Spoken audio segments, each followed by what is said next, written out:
makes you give in and cry. Say live and let die.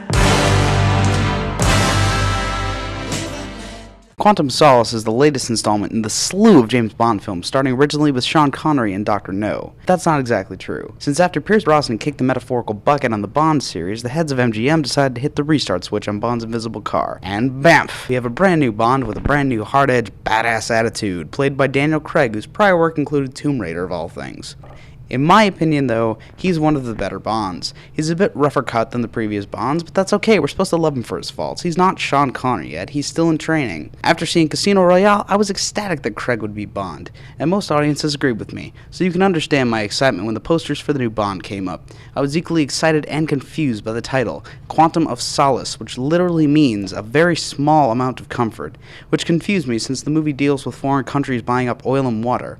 That seems more like necessity than comfort to me. But I gleefully skipped into the theater to have my hopes dashed. Quantum of Solace does an interesting thing in that it continues the story from the end of the last Bond movie, which I've never seen done before. Sure, Bond may lose a girl at the end of one movie, but he's completely moved on by the next movie, whereas Quantum of Solace tries to make it seem more like a series by carrying over the story.